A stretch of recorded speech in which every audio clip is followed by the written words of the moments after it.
Editor mic किधर है? Sir एक don't have the mic editor, go and call, check करके आए। ज्योति मैम यूज करती हूँ। लेके आइए आर्टिकल।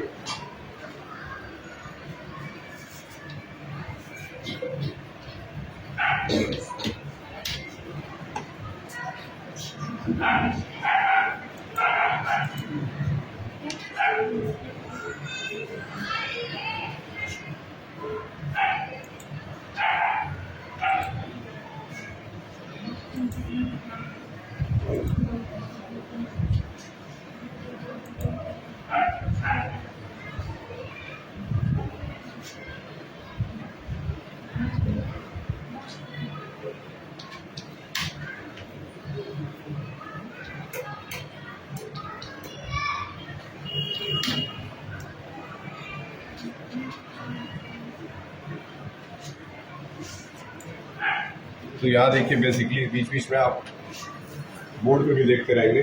तो आर्टिकल्स को दो कैटेगरीज में बांटा गया है, एक डेफिनेट आर्टिकल और दूसरा इनडेफिनेट आर्टिकल। जब हम इनडेफिनेट की बात करते हैं उसमें दो तरह के आर्टिकल्स आते हैं, एक होता है ए, दूसरा होता है एन। और जब हम डेफिनेट की बात करते हैं तो आता है द। अब सवाल ये उठता है कि ए और द, इनका यूज कहाँ कहाँ होता है। एक एक लाइन में हम मेंशन करेंगे, आप जरूर ध्यान से देखेंगे। आपके बुक में भी मेंशन है, अभी आप बुक खोल करके पढ़ सकते हैं, लेकिन जब आपसे क्वेश्चंस पूछे जाते हैं उस समय आप बुक बंद कर देंगे।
ठीक, मैंने 3 लाइनें लिखी है, तीनों लाइन एक बार ध्यान से आप पढ़ लीजिए। सबसे पहले आर्टिकल को दो पार्ट में बांटा गया। एक होता है इनडेफिनेट, जिसमें ए और एन आएगा, दूसरी तरफ डेफिनेट जिसमें द आएगा। ठीक, अब तीनों का यूज देखिए। ए का यूज कहाँ करेंगे? Before the word beginning with a consonant. Consonant से, यानी कि ए ई आई ओ यू तो आपका वॉवेल हो गया, उसको अगर छोड़ देते हैं तो जितने भी कॉन्सोनेंट्स हैं उसके आगे किसका यूज किया जाता है? ए का यूज करते हैं। और नीचे आते हैं, फिर एन लिखा हुआ है, an is used before the words beginning with the vowel. या फिर वॉवेल का जो साउंड प्रोड्यूस कर रहे हैं उसके आगे ही सिर्फ एन प्रोड्यूस किया जाएगा। अभी कुछ ऐसे इसमें एक्सेप्शन केसेस अभी मिलेंगे, कम से कम ये चैप्टर 2 से 3 दिन चलेगा। एक्सेप्शन केस आपको एन वाले केस में मिलेगा, अभी बताते हैं कैसे। लेकिन जितने द आर्टिकल्स होते हैं उनको हर स्पेसिफिक फंक्शन के सामने ही यूज किया जाता है। स्पेसिफिक फंक्शन कैसे यूज होता है, अब एग्जांपल्स के थ्रू आपको बताने की कोशिश करेंगे। आपको ये सारी चीजें लिखने की जरूरत नहीं, बस आपको सुनते जाना है और एक्सरसाइज पे ध्यान देना, और साथ में आपका जो नोटिस वाला काम था उसको करते रहना।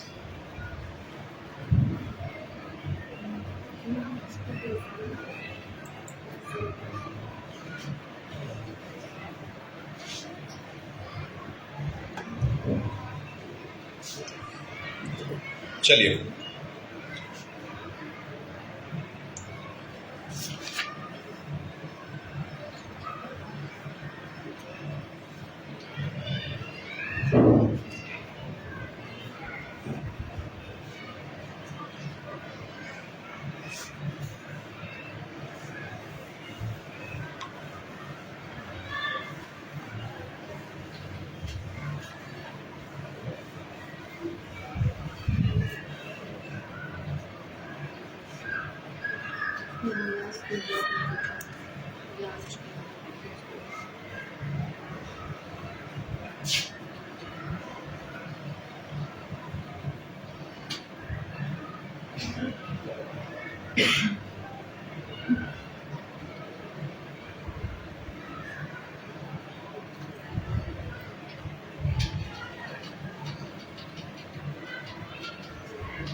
देखिए यहाँ पे 4-5 कुछ स्पेशल केसेस मैंने लिखे हैं। इसमें सबसे पहला केस जो आ रहा है वो क्या आ रहा है, ऑनेस्ट है ना।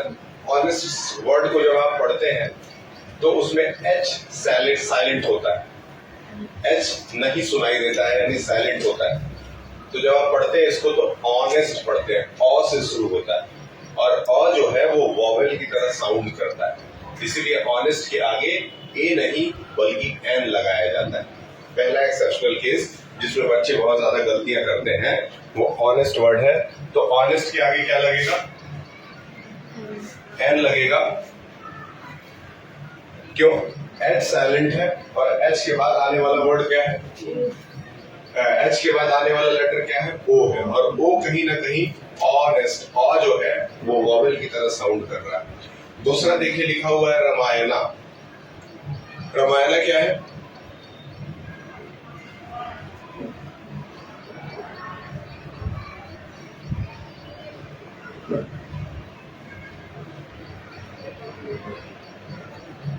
तुम्हारी सारी कॉपी चेक है, बुक वगैरह सब चेक है, इंग्लिश की, इंग्लिश 1 इंग्लिश 2 चेक है और अदर सब्जेक्ट क्या है, 1-2 बस है। तो 1-2 बस जो है उसको चेक कराइए टाइम से। आपका, आप तो बीच में एब्सेंट हो गए थे, डेथ हो गया, कोई बात नहीं है, लेकिन जो काम है उसको पूरा रखिए। आपका क्या सारा चेक है, तुम्हारा भी देखो, काम से लापरवाही मत करो। वो कभी कर लिए हो तो ये नई किताब है, तो ये नई किताब है तो किसी बच्चे की बुक लेकर के सारा हटा बैठो। लड़कियों में सबका ठीक है, फिर से देखिए सारी लड़कियां तो नहीं आई, क्लास में बैठे।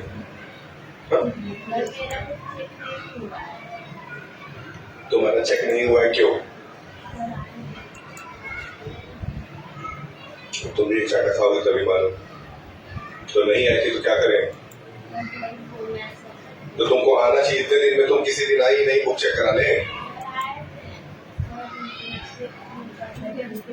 तुम किसी भी दिन एडिटर से भेजी रहती, किताब नहीं चेक हुई रहती।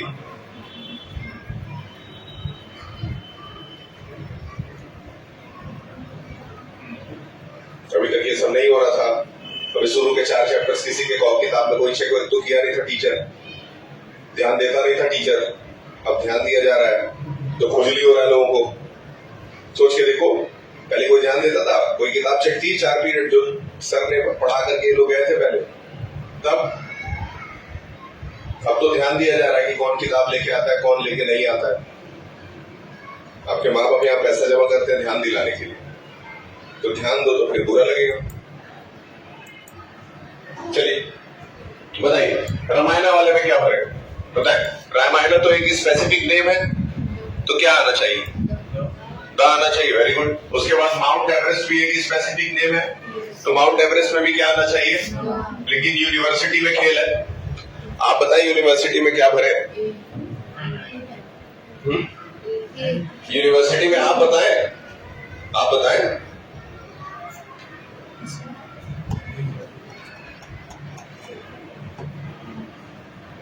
एन, कौन कौन एन कह रहा है आप लोगों में से?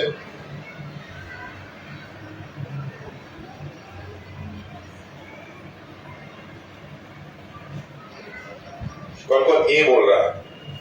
ए वाले ज्यादा लोग दिख रहे हैं। ए आप भी दिख रहे हैं।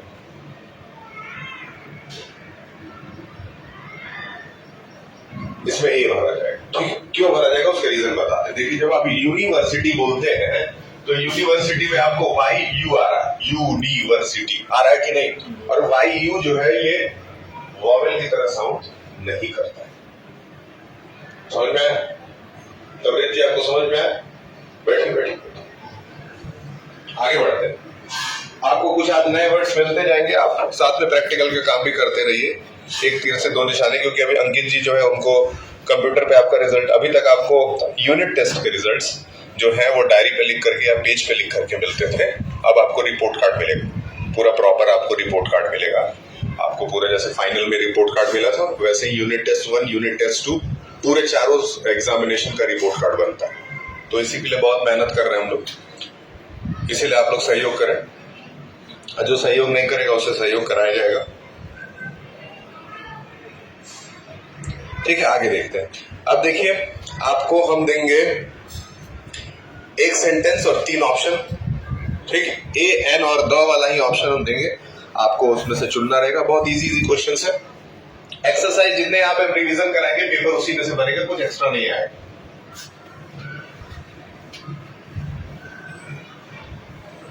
ठीक है, आज आपके ग्रुप में एक लेटर और एक एसे, ये 2 चीजें आपके ग्रुप में हम डालेंगे और वही दोनों एग्जाम में आएगा सीधा। तो इसीलिए उन दोनों को अच्छे से कायदे से आप तैयार कर लीजिएगा, कुछ भी अलग से नहीं आएगा। ठीक, जब आप पेपर सामने बैठेंगे लेकर के तो आपको पेपर इजी लगेगा। इनफैक्ट कि आप थोड़ा सा पढ़ें।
ठीक, देखिए आपके सामने 5 क्वेश्चन है, बहुत इजी है।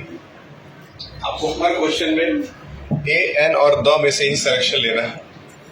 ठीक, पहला सवाल आपके लिए, पहला सवाल उनके लिए, आप बताएं। लिखा है she is studying to B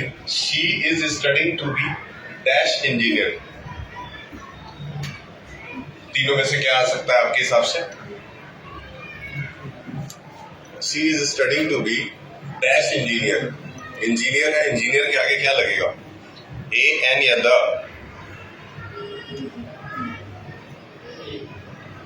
ए आपके हिसाब से? एन लगेगा। ठीक है, एन लगेगा, इंजीनियर। बैठिए, नहीं आता है कोई बात नहीं, आपको सिखाया जाएगा, बार बार प्रैक्टिस करिए। स्कूल डेली आइए, आप स्कूल डेली नहीं आते? क्यों, क्या दिक्कत है? आपके घर बात करें, क्यों नहीं आते?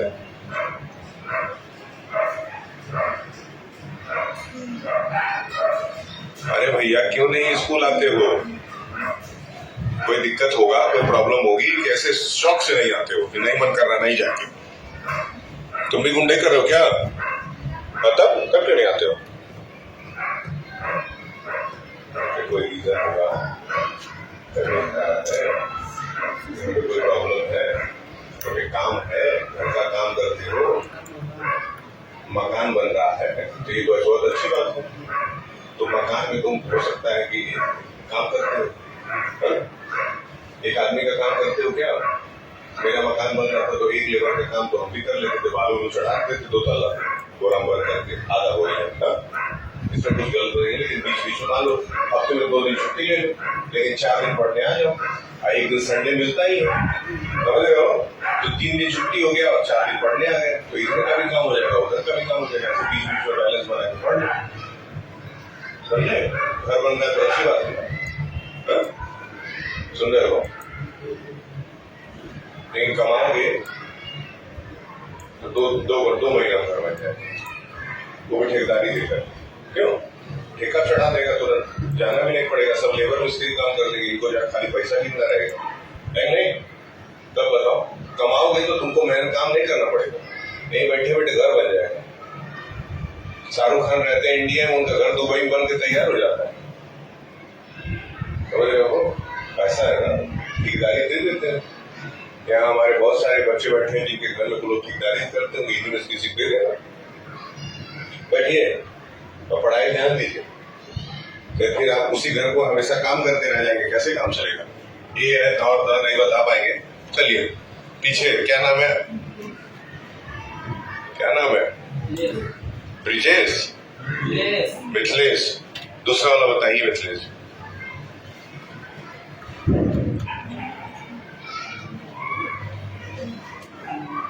तुम्हारा पास कार्ड दिखाओ जी।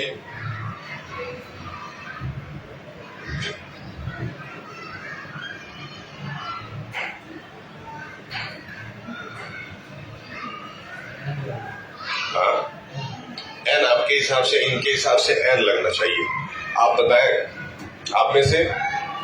हाँ, तबलीग जी आप बताएं।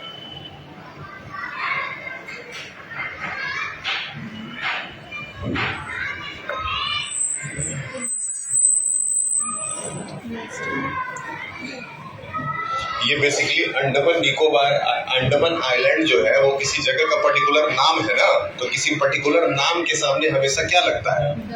द लगता है। बैठिए, तो क्या हो जाएगा यहाँ पे? द हो जाएगा। ठीक है, आगे बढ़ते हैं, तीसरे क्वेश्चन पे आते हैं। सवाल का जवाब देंगे आप। शिखर जी आपका नाम है? शिखर जी बताएं। ही हैज डैश अम्ब्रेला, ये तो सबसे इजी क्वेश्चन है। अम्ब्रेला के आगे क्या लगेगा?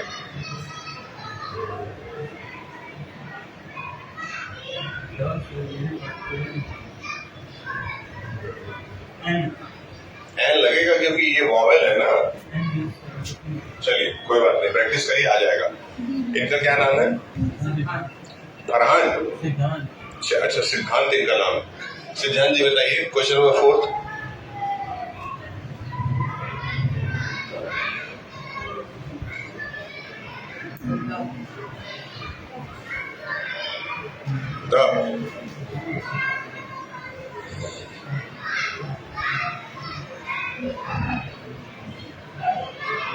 क्या होगा आप बताइए।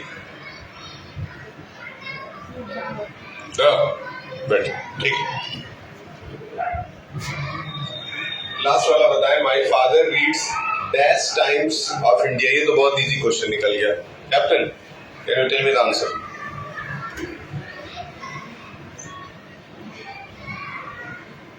Captain, can you tell me the answer? Very easy. Times of India एक अखबार का नाम है ना? Very good. तो इस तरह के बेसिक क्वेश्चन अगर एग्जाम में आएंगे तो आप कर लेंगे।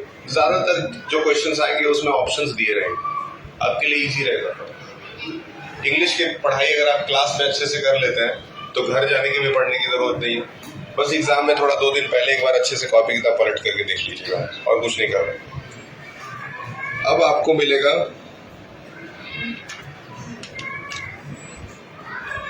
एक लास्ट क्वेश्चन, जिसमें आपको एक सेंटेंस लिखा रहेगा, उस सेंटेंस में एक जगह गलती रहेगी, आपको सुधारना रहेगा। आप में से जिसका भी नोटिस वाला काम हो चुका है, ठीक, सारे I have told every teacher to submit the names. जैसे पिछली बार हम लोगों ने 5 सितंबर को हमारे स्कूल में सिर्फ बच्चों ने ही क्लासेस पढ़ाए थे, याद आ रहा है? एक बच्चा एक टीचर का रोल कर रहा था। इस बार भी एक बच्चा एक टीचर का रोल करेगा, और 5 सितंबर यानी टीचर्स डे को वो बच्चा ही पूरे स्कूल में सुबह से शाम तक क्लास कराएगा। ठीक है? तो आपके टीचर्स से, सारे टीचर्स से बोला गया है कि अपने अपने रोल मॉडल्स का नाम दे दें। ठीक है? तो सारे टीचर्स अपने अपने रोल मॉडल्स का नाम देंगे। हो सकता है उसमें से आपको भी चुना जाए, किसी लड़के को या किसी लड़की को। तो आप उस हिसाब से अपना लेसन प्लान तैयार करिए।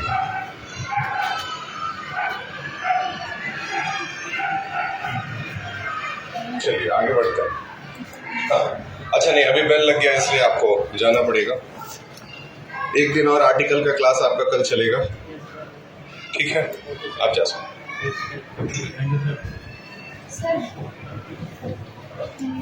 नहीं, आप ऐसे ही छोड़ दीजिए। अभी से लेके 1:30 बजे तक बच्चे इस पे अपना प्रैक्टिकल करते रहते हैं। आराम से जाइए सिद्धांत जी।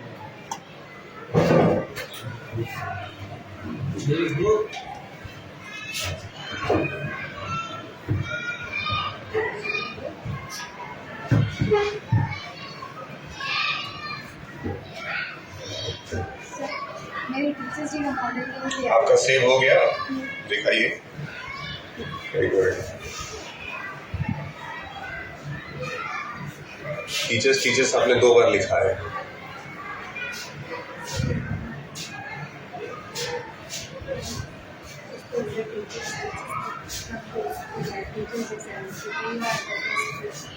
You are the best person in my life. You are not only teacher, you are our second best friend and